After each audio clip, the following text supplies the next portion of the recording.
Uh, kalau ada santri melanggar, ketahuan Mbah Yai, langsung marah Mbah Yai.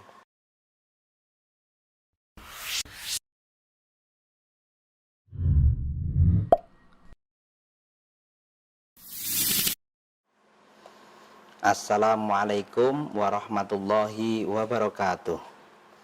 Pemirsa YouTube yang berbahagia dimanapun Anda berada, senang sekali bertemu kembali dengan Anda pada acara Ingin Tahu bersama saya Alif Humaid dan narasumber kita Abah Haji Ma'ruf Islamuddin. Anda ingin tahu? Mari kita cari tahu. Sebelum kita berbincang-bincang, mari kita terlebih dahulu menyapa narasumber kita. Assalamualaikum Abah. Waalaikumsalam warahmatullahi wabarakatuh. Bagaimana kabarnya ini Pak? Alhamdulillah baik, sehat Mas. Alhamdulillah. Bah, ini kan sudah Syawal akhir. Iya. Biasanya kalau tidak sedang ada pandemi COVID-19 ini, kesibukan Abah itu apa ya? Biasanya seperti ini saya banyak undangan, ceramah, ngisi pengajian pada acara halal bihalal, juga pengajian pamitan jamaah haji gitu Mas. Lantas untuk saat ini berarti bagaimana Pak? Saat ini ya semua undangan ceramah halal bihalal dan pamitan haji dibatalkan semua Mas. Termasuk undangan pamitan jamaah haji dari KBH kita sendiri, KBH Wali Songo Sragen. Karena sudah ada keputusan dari pemerintah melalui Kementerian Agama bahwa untuk tahun ini pemberangkatan jamaah haji dibatalkan. Oh, terus Abah bagaimana menyikapi keputusan tersebut? Ya mengalir saja toh Mas. Sami'na wa ata'na kita ikuti karena itu peraturan pemerintah. Begini loh Mas. Manajemen penyelenggaraan ibadah haji itu kan melibatkan banyak negara di dunia. Sehingga menentukan kebijakan jamaah haji pemberangkatannya ditunda ini kan sudah hasil ijtihad dari para ulama dan umarok yang kualitas keilmuannya itu tidak diragukan lagi. Ya kita ikuti saja. Baik Pak, semoga keputusan tersebut dapat diterima oleh semua pihak, terutama bagi jamaah haji yang keberangkatannya ditunda. Amin. Dan tentu saja semoga pandemi COVID-19 ini segera berakhir. Amin. Amin ya rabbal alamin. Nggih, Bah. Kita lanjutkan lagi diskusinya ya, Bah. Monggo. Saya masih ingin tahu ini tentang cerita di masa awal-awal Abah mondok ini. Waktu awal-awal Abah mondok di Banu Saudah ini, Bah. Banu Saudah Sragen ya. Bagaimana kegiatan sehari-hari Abah ini?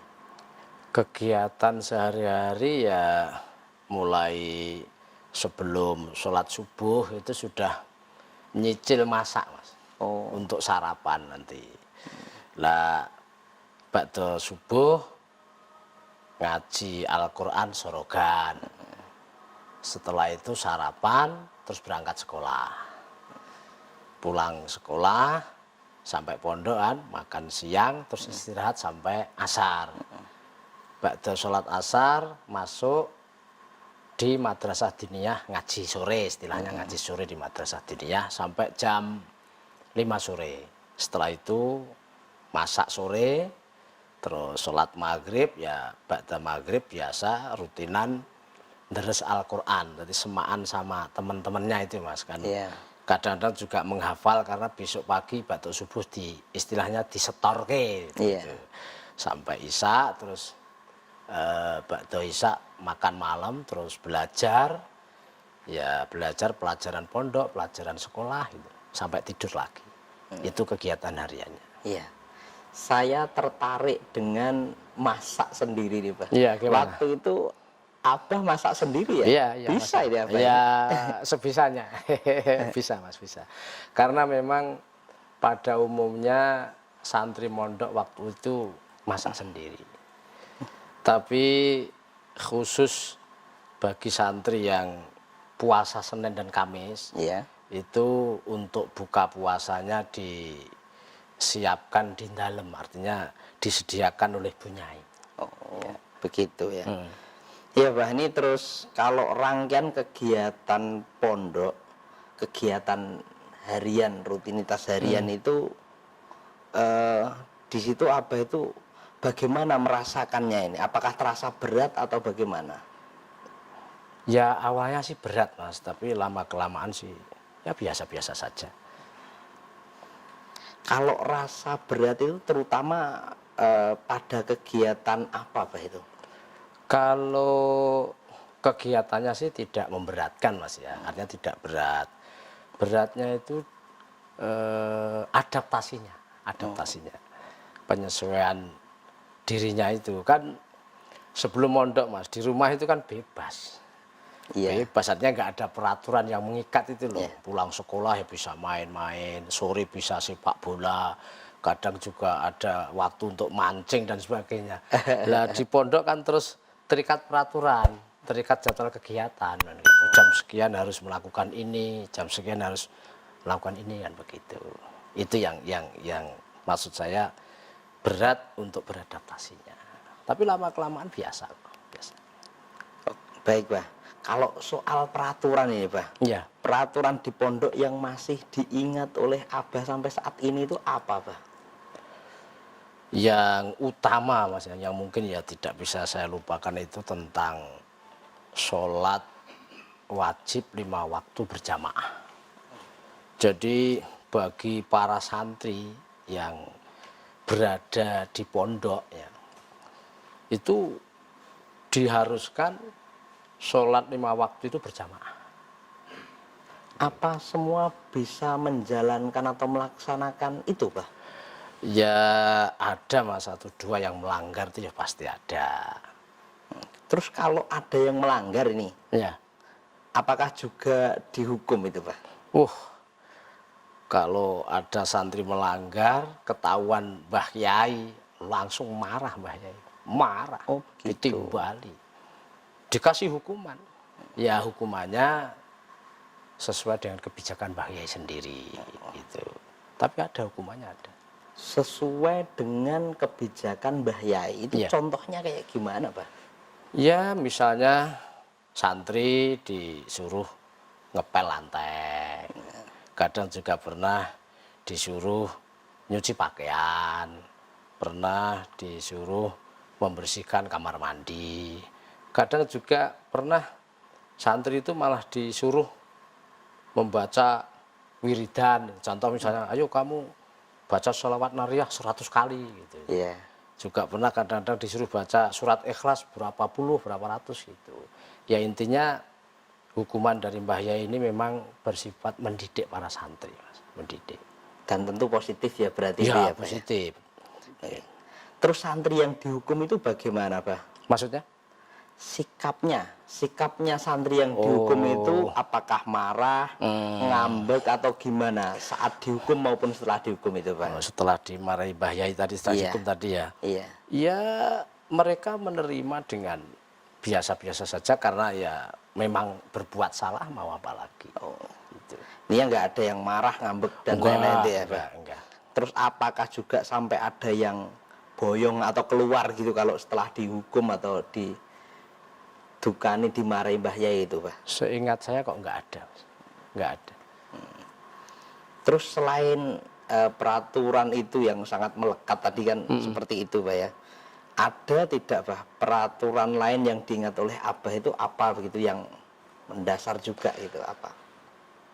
Menurut saya yang paling mendasar yaitu tadi, Mas. Kalau lainnya saya kira yaitu peraturan yang biasa-biasa sajalah. Sifatnya normatif. Contohnya santri kalau pulang harus pamit, datang harus memberitahu, mau kemana, pergi jauh itu juga harus pamit. Saya kira itu hal-hal yang biasa. Yang biasa normatif ya. Baiklah, ini dari cerita awal Mondok Abah yang ini tadi, pelajaran apa yang bisa Abah sampaikan kepada saya juga pemirsa YouTube ini, Pak? Pelajarannya, Mas, ya. Pelajarannya diantaranya ya satu, bahwa santri yang masuk di pondok pesantren itu pada awal-awalnya memang terasa berat. Bukan berat di pondoknya, tapi berat adaptasinya itu. Karena memang biasanya itu bebas, kan nggak ada aturan di rumah. Nah, begitu di pondok terikat oleh peraturan itu. Tapi lama-kelamaan nanti akan biasa. Yang kedua, ya santri kalau sudah berada di pesantren ya manapun, itu harus berupaya semaksimal mungkin untuk mentaati peraturan. Harus mentaati peraturan. Karena peraturan itu adalah sarana untuk menjadikan anak jadi baik. Kalau toh misalnya ada santri yang melanggar terus akhirnya dihukum atau ditakzir ya kalau bahasa pesantren itu, ya hadapi dengan lapang dada lah. Dan difahami atau fahamilah bahwa itu ya wujud dari tanggung jawab karena melakukan kesalahan gitu. Kalau tidak ingin dihukum ya jangan melakukan kesalahan atau jangan melanggar peraturan, kan begitu, Mas. Betul. Ya. Kemudian yang nomor 3 kalau nggak salah ya, itu saya pesan kepada seluruh penyelenggara pondok pesantren ya, usahakan takziran atau hukuman kepada para santri itu yang bersifat mendidik para santri, karena hukuman yang bersifat mendidik itu kan bagian dari pendidikan juga. Saya kira kok itu, Mas, pelajaran yang bisa kita ambil dari cerita ini. Mudah-mudahan bermanfaat. Ya. Terima kasih Abah. Ini tadi pelajaran yang sangat luar biasa disampaikan oleh Abah. Semoga kita bisa menjalankan atau menerapkan dalam kehidupan kita sehari-hari, terutama para santri ini. Cukup sekian pemirsa YouTube dimanapun Anda berada. Menarik sekali kan cerita dan pelajaran dari Abah Ma'ruf Islamuddin ini. Ingin tahu kelanjutannya? Ikuti. Ingin tahu episode selanjutnya? Anda ingin tahu? Mari kita cari tahu. Sekian, assalamualaikum warahmatullahi wabarakatuh.